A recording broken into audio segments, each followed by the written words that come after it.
മാധ്യമരംഗത്ത് നിന്ന് തെരഞ്ഞെടുപ്പ് ഗോതയിലേക്ക് ഇറങ്ങുന്ന പ്രായം കുറഞ്ഞ വനിതാ സ്ഥാനാർത്ഥിയാണ് എനിക്കൊപ്പം ഉള്ളത്. പുതുതായി രൂപം കൊണ്ട ഗൗരീശപട്ടം വാർഡിൽ നിന്നാണ് പാർവതി. 23-കാരിയല്ലേ, 25-കാരി ജനവിധി തേടുന്നത്. പാർവതി എനിക്കൊപ്പമുണ്ട്. പാർവതി, ഒരുപാട് പ്രതീക്ഷകളുണ്ടാകും.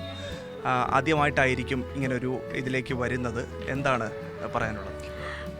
ഒരുപാട് പ്രതീക്ഷകളുണ്ടെന്ന് മാത്രമല്ല, എനിക്ക് ഏറ്റവും സന്തോഷം എന്ന് പറഞ്ഞാൽ ഒരുപാട് കാലമായി ഞാൻ ജനിച്ചു വളർന്ന നാടാണ്.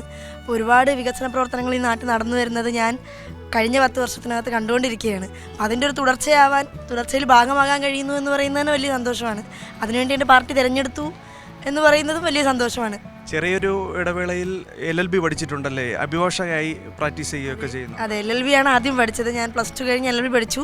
പ്രാക്ടീസ് ചെയ്ത ശേഷമാണ് ജേർണലിസം എടുത്ത് മാധ്യമരംഗത്തേക്ക് വന്നത്. അപ്പോൾ മാധ്യമപ്രവർത്തകർ കൂടി ഒരു അഭിമാനം കൂടിയാണ് പാർവതി. മാധ്യമരംഗത്തെ പോലെ അത്ര കണ്ട് എളുപ്പമല്ല ഈ വോട്ട് പിടുത്തം എന്നുള്ള കാര്യം, തെരഞ്ഞെടുപ്പ് രംഗം എന്നുള്ള കാര്യം മനസ്സിലായി. ആരുടെയെങ്കിലും കീഴിൽ പണിയെടുക്കും പോലെയല്ല, നമ്മളെ മേലെ അത്രയും ആൾക്കാർ വിശ്വാസം അർപ്പിക്കുകയാണ്. അത് കുറച്ചുകൂടെ വ്യത്യാസമുള്ളൊരു കാര്യമാണ്. സത്യം പറഞ്ഞാൽ അതിനുവേണ്ടി ഇത്രയും ആൾക്കാരെ നമ്മൾ കാണുമ്പോൾ അവർ നമ്മളെ മനസ്സിലാക്കുന്നു, എന്നെ അറിയുന്ന ആൾക്കാരാണ്. അപ്പോൾ അവർ സഹായിക്കാമെന്ന് പറയുന്നു, ഞാൻ ഈ ജനപ്രതിനിധിയെ വരണമെന്ന് ആഗ്രഹിക്കുന്നു എന്ന് പറയുന്നു. അതൊക്കെ തന്നെ വലിയ സന്തോഷമല്ലേ. ജനങ്ങൾക്ക് അടുത്തേക്ക് വോട്ട് ചോദിച്ചൊക്കെ പോകുന്ന സമയത്ത് അവർ പറയുന്ന കാര്യങ്ങൾ എന്തൊക്കെയാണ്? അതായത് ഈ വാർഡിൽ ജയിച്ചു വന്നാൽ എന്തൊക്കെ വികസന പ്രവർത്തനങ്ങൾ മുൻഗണനയോടുകൂടി നടപ്പിലാക്കണം എന്നുള്ളതാണ് അവർ പാർവതിയോട് പറയുന്നത്. വാർഡിലിപ്പോൾ പ്രധാനമായിട്ടും ആമേനഞ്ചാന്തോട് കടന്നു പോകുന്ന സ്ഥലമാണ്. വാർഡിലെ പല പ്രദേശങ്ങളും ഇതുപോലെ തോടിൻ്റെ ഇരുവശങ്ങളായിട്ടുള്ളതാണ്. വാർപ്പ് കറങ്ങി വന്നാലും തോട് അതിലെയും ഇതിലെയും പോകുന്നുണ്ട്. മുറിഞ്ഞാലം ഭാഗത്തും ഇപ്പോൾ ഗൗരീശപട്ടം ഭാഗത്തൂടെയും പോകുന്നുണ്ട്. അപ്പോൾ വെള്ളപ്പൊക്കവും ഡ്രെയിനേജുമായിരുന്നു കുറേ നാൾ മുമ്പ് വരെയുള്ള വിഷയം. ഇപ്പോഴും വിഷയം അത് തന്നെയാണ്. പക്ഷേ 10 വർഷത്തിനിടയ്ക്ക് അത് വളരെയധികം പരിഹരിക്കപ്പെട്ടിട്ടുണ്ട്. ഇപ്പോൾ ബണ്ട് പണിഞ്ഞാണെങ്കിലും ഒരുപാട് വ്യത്യാസം വന്നിട്ടുണ്ട്. ഞാനും ഒരു 10 വർഷം മുമ്പ് ഞാൻ DYFI പ്രവർത്തകയാണ്. അപ്പം നമ്മൾ നേരിട്ടുന്ന പ്രശ്നം എന്ന് പറഞ്ഞാൽ മഴ പെയ്യുമ്പോൾ അവിടെ വെള്ളം കയറുന്നു ഓടിച്ചെല്ലണം എന്നുള്ളതാണ്. ഇപ്പം അതിൻ്റെ പ്രശ്നം കുറയുന്നത് ഞാൻ തന്നെ പ്രവർത്തിക്കുന്നിടത്ത് കാണുന്നതാണ്. സംഘടനാ രംഗത്തെ അനുഭവ പരിചയമൊക്കെ ഈ തെരഞ്ഞെടുപ്പ് ഗോതയിൽ മുതൽക്കൂട്ടാകുമെന്ന് കരുതുന്നുണ്ടോ? പിന്നെ തീർച്ചയായും. അതാണ് ഞാൻ എല്ലാ വീട്ടിലും പോയിട്ടുണ്ട്, എല്ലാവരെയും കണ്ടിട്ടുണ്ട്, എല്ലാവർക്കും അറിയാം. ആദ്യമായിട്ട് നാട്ടിലിറങ്ങി ഈ വീട്ടിൽ ഇന്നാളാണോ എന്ന് ചോദിക്കേണ്ട ആവശ്യമില്ല, എനിക്കറിയാവുന്ന ആൾക്കാർ തന്നെ. അപ്പോൾ പുതുതായി രൂപം കൊണ്ടപ്പോൾ CPM അങ്ങനെ ഒരു സ്ഥാനാർത്ഥിയെ നിശ്ചയിച്ചതിൽ ഒരുപാട് സന്തോഷവും അഭിമാനവും ഒക്കെ ഉണ്ട്. തീർച്ചയായും വലിയ സന്തോഷം. കാരണം നമ്മളെ യുവാക്കളെ പരിഗണിക്കുന്നു എന്ന് പറഞ്ഞാൽ CPM ചെയ്യുന്നത് പോലെ വേറൊരു പാർട്ടിയും ഇത്രയും 30 വയസ്സിൽ താഴെയുള്ള 13 സ്ഥാനാർത്ഥികൾ, 40 വയസ്സിൽ താഴെയുള്ള 12 സ്ഥാനാർത്ഥികൾ, അങ്ങനെ ഒരു കൃത്യമായിട്ടുള്ളൊരു ഫോർമുല അല്ലേ? തീർച്ചയായും. അത് എന്തുകൊണ്ട് നമ്മൾക്ക് തന്നെ പലപ്പോഴും യുവാക്കൾ ചെയ്യുന്ന ഓരോ കാര്യങ്ങളും കോളേജുകളിലാണെങ്കിലും ഒക്കെ കുട്ടികൾ ചെയ്യുന്ന ഓരോ ഇന്നോവേറ്റീവ് കാര്യങ്ങൾ കാണുമ്പോൾ തോന്നില്ല ഇതൊക്കെ നാട്ടിൽ വന്നാൽ നന്നാവുമെന്ന്. അത് പാർട്ടി പരിഗണിക്കുന്നു എന്നുള്ളതാണ്. അതുപോലെയുള്ള ഐഡിയ നമ്മുടെ ഉള്ളിൽ നിന്ന് വരുമെന്ന് പാർട്ടി വിശ്വസിക്കുന്നു. അത് വലിയ സന്തോഷമല്ലേ. അപ്പോൾ സ്ഥാനാർത്ഥിക്കൊപ്പം സജീവമായി പ്രവർത്തകർ കൂടി രംഗത്തുണ്ട്.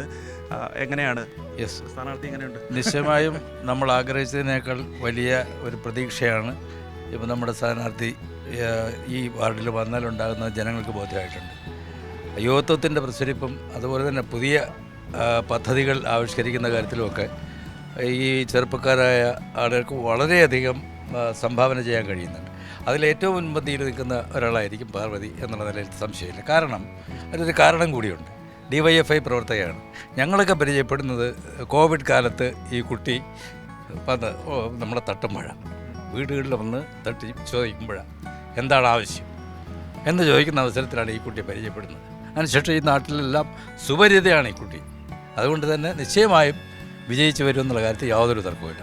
സ്ഥാനാർത്ഥിക്കൊപ്പം ഓടി നടക്കാൻ ബുദ്ധിമുട്ടുന്നുണ്ടോ? പ്രായമൊക്കെ ഒരു പ്രയാസമില്ല. 73 വയസ്സായി. എന്നാലും ഇപ്പം ചുറുചുറുപ്പോടെ നമ്മളെ സ്ഥാനാർത്ഥി ചെറുപ്പക്കാരിയാണെന്ന് അറിഞ്ഞപ്പോൾ അത് എന്നെക്കാട്ടിലും കൂടുതൽ ഓടി നടക്കാനായിട്ട് തയ്യാറുള്ളതല്ലേ. ഓടി നടക്കാനായിട്ട് എനിക്ക് ഇൻട്രസ്റ്റ് കൂടുതലേ ഉള്ളൂ. അതുമല്ല, നമുക്ക് കഴിഞ്ഞ കാലങ്ങളിൽ ഇവിടെ ചെയ്ത് കിട്ടിയ ഡെവലപ്മെൻറ്റ് വർക്കുകൾ അതിൻ്റെ കണ്ടിന്യൂഷനാണ് ഞങ്ങൾ ആഗ്രഹിക്കുന്നത്. അത് പാർവതിയിൽ നിന്ന് ഞങ്ങൾ പ്രതീക്ഷിക്കുന്നു. പാർവതി ചെയ്തു തരും, ഉറപ്പാണ്. മറ്റുള്ള സ്ഥാനാർത്ഥികളൊക്കെ വോട്ട് ചോദിച്ചു വന്നോ? എല്ലാവരും വന്നു. പക്ഷെ നോക്കിയിട്ട് എല്ലാവരും എന്താ പറയുക, ന്യൂ ജനറേഷൻ നല്ല എനർജിയുള്ള കുട്ടികളാണ്. ബെസ്റ്റ് കുട്ടി കിട്ടട്ടെ, അത് ഒരുപാട് കാഴ്ചപ്പാട്, ഒരുപാട് പ്രതീക്ഷകൾ, ചേഞ്ചസ് ഉണ്ടല്ലോ, ഒരുപാട് ചേഞ്ചസ്. അപ്പോൾ അവർക്കത് ഉൾക്കൊള്ളാൻ കഴിയും. നമ്മൾ അവർ ഏജ്ഡ് ആയിട്ടാകുമ്പോൾ നമുക്ക് ചിന്തിക്കുന്നത് നമ്മുടെ ഫോക്കസ് വേറെയാണ്. അപ്പം അവർ നല്ല രീതിയിൽ വരട്ടെ. എല്ലാവരും ഈക്വലി എഫിഷ്യൻ്റ് ആണെന്നാണ് എനിക്ക് തോന്നുന്നത്. അപ്പം നല്ല ആൾക്കാരെ ജനങ്ങൾ തീരുമാനിക്കട്ടെ. വികസനത്തിന്റെ പൊൻതൂവൽ അത് ഗൗരീശപട്ടം വാർഡിൽ യാഥാർത്ഥ്യമാക്കുന്നതിന് പാർവതിയെ വിജയിപ്പിക്കണമെന്നുള്ളതാണ് LDF സ്ഥാനാർത്ഥിക്കും ഒപ്പം പ്രവർത്തകർക്കുമൊക്കെ പറയാനുള്ളത്. അപ്പോൾ അതുകൊണ്ട് തന്നെ ഈ പ്രചരണ തിരക്കിൽ പാർവതി അമർന്നു കഴിഞ്ഞു. ഓരോ വീടാന്തരം കയറി വോട്ടഭ്യർത്ഥിക്കുന്ന കാഴ്ചയാണ് നമുക്ക് ഗൗരീശപട്ടം വാർഡിൽ നിന്ന് കാണാനും കഴിയുന്നത്. ഗൗരീശോട്ടം വാർഡിൽ നിന്ന് ക്യാമറാമാൻ പി വി രഞ്ജിത്തിനൊപ്പം അഭിജിത്ത് ജയൻ, സി മലയാളം ന്യൂസ്. ഏറ്റവും പുതിയ വാർത്തകളും വിശേഷങ്ങളും വിരൽ തുമ്പിലറിയാൻ സി മലയാളം ന്യൂസ് എല്ലാ ഡിജിറ്റൽ പ്ലാറ്റ്ഫോമുകളിലും ലഭ്യം.